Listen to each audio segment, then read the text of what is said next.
Winter special masala ചായ ഉണ്ടാക്കാം. വളരെ എളുപ്പാട്ടോ. അപ്പൊ അതെങ്ങനെയെന്ന് നോക്കാം. സ്റ്റൗ കത്തിച്ച് ചായപാത്രത്തിലോട്ട് 1/2 കപ്പ് വെള്ളം ഒഴിച്ചു കൊടുക്കാം. ഇനി ഇതിലോട്ട് ചെറിയൊരു കഷ്ണം ഇഞ്ചി ഇതുപോലെ ചതച്ചെടുത്തത്, ഒരു ഏലക്ക ഒന്ന് ചതച്ചെടുത്തത്, 2 ഗ്രാമ്പു, ചെറിയൊരു കഷ്ണം കറുവപ്പട്ട. നമ്മളിന്ന് വളരെ കുറച്ച് ചായ ഉണ്ടാക്കുന്നുള്ളൂ. അപ്പോൾ അതിലേക്ക് ഇത് ചേർത്ത് കൊടുക്കാം. അപ്പൊ ദേ വെള്ളം നന്നായിട്ട് തിളയ്ക്കാൻ തുടങ്ങി. ഇനി നമുക്ക് ഗ്യാസിന്റെ ഫ്ലെയിം ഒന്ന് സിമ്മിലോട്ടാക്കിയ ശേഷം ചായപ്പൊടി ചേർക്കാട്ടോ. നിറച്ച് 1 ടീസ്പൂണോളം ചായപ്പൊടി എടുത്തിട്ടുണ്ട്. ഇത് ഇതുപോലെ ഇങ്ങനെ തരിതരുന്നതിനായിട്ടുള്ള ചായപ്പൊടിയാണ് കേട്ടോ. ഏലയാണെന്നൊക്കെ പറയണത്. റെഡ് ലേബിളിന്റെ ആണ് ഞാൻ മേടിക്കാറ്. അത് ചേർക്കുന്നുണ്ട് കേട്ടോ. ഒപ്പം നമുക്ക് ഇതിലേക്ക് പഞ്ചസാര, ഓരോരുത്തരുടെയും ആവശ്യത്തിനുള്ള പഞ്ചസാര ചേർക്കാം.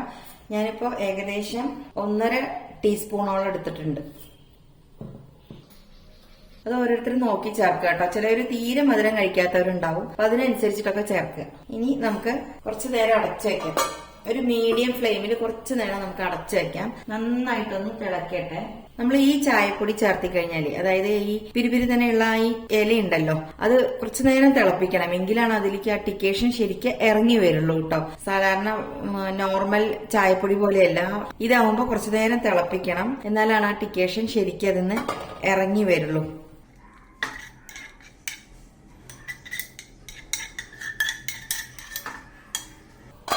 കുറച്ചു നേരം ചെറിയ തീയിൽ തന്നെ ഇടാം. എന്നാലാണ് അത് നന്നായിട്ട് തിളച്ച് വരുള്ളൂ. ഏകദേശം ഒരു 1-2 മിനിറ്റ് അത്രയൊക്കെ മതിയാവും. ഇതേ കണ്ടില്ലേ, നന്നായിട്ട് തിളയ്ക്കാൻ തുടങ്ങിയിട്ടുണ്ട്. ഇനി നമുക്ക് ഇതിലോട്ട് 1/2 കപ്പ് വെള്ളമല്ലേ നമ്മൾ എടുത്തത്. അപ്പൊ 1/2 കപ്പ് പാൽ ഒഴിച്ചു കൊടുക്കാം. ഇനി നല്ലപോലെ തിളച്ച് വരട്ടെ. ഇതിപ്പം കുറച്ച് ചായ കേട്ടോ നമ്മൾ ഉണ്ടാക്കിയിട്ടുള്ളൂ. ഏകദേശം ചെറിയ ഗ്ലാസ്സിനാണെങ്കിൽ 2 ഗ്ലാസ് ഉണ്ടാവും. നല്ല വലിയ കപ്പാണെങ്കിൽ 1 കപ്പേ ഉണ്ടാവുള്ളൂ. ഇനി നമുക്ക് വീണ്ടും ഒരു 3-4 മിനിറ്റ് നന്നായിട്ട് അങ്ങനെ വെട്ടി തിളപ്പിച്ചെടുക്കണം. അപ്പൊ നമുക്ക് ഗ്യാസിന്റെ ഫ്ലെയിം കൂട്ടിയിട്ടും കുറച്ചിട്ടും ആ ടിക്കേഷൻ കറക്റ്റ് ആക്കി എടുക്കണേ. ഇനി നമുക്ക് ഗ്യാസിന്റെ ഫ്ലെയിം കൂട്ടിയിട്ടും കുറച്ചിട്ടും കുറച്ചു നേരം ഇതുപോലെ ചെയ്യാം. അപ്പോഴാണ് ആ ടിക്കേഷൻ നല്ലപോലെ ഇറങ്ങി വരുള്ളൂ കേട്ടോ.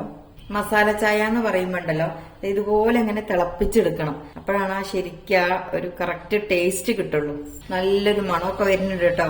ആ ഏലക്കടിയും ഇഞ്ചിയുടെയും ഗ്രാമ്പൂന്റെയും കറുവപ്പട്ടയുടെ ഒക്കെ. അപ്പൊ ഇത്രയും മതി. നന്നായിട്ട് തിളച്ചു. നല്ല ഡാർക്ക് കളറായിട്ടുണ്ട്, കണ്ടില്ലേ ചായ.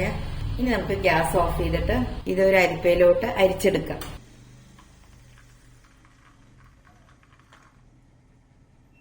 ഇനി നമുക്ക് ഈ ഗ്ലാസ്സിലോട്ട് മാറ്റാം. എനിക്ക് ചായ നല്ല തിളച്ച ചായ വേണം കേട്ടോ. ഞാൻ ആറ്റാറില്ല. അതുകൊണ്ട് ജസ്റ്റ് ഒന്ന് ഇങ്ങനെ ഒഴിച്ചു കൊടുക്കാം.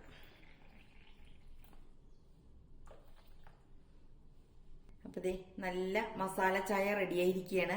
നല്ല ടേസ്റ്റ് ആണ് കേട്ടോ. ഈ വിന്ററിൽ കഴിക്കാൻ പറ്റിയ ചായയാണ്. എല്ലാവരും ഇന്ന് തന്നെ അത് ഉണ്ടാക്കി കഴിക്കണം. അത്രയ്ക്കും ടേസ്റ്റി ആയിട്ടുള്ള ഒരു ചായയാണ്. അപ്പോൾ വീണ്ടും അടുത്ത നല്ല വീഡിയോസുമായിട്ട് വരുന്നത് വരേക്കും ബായ്.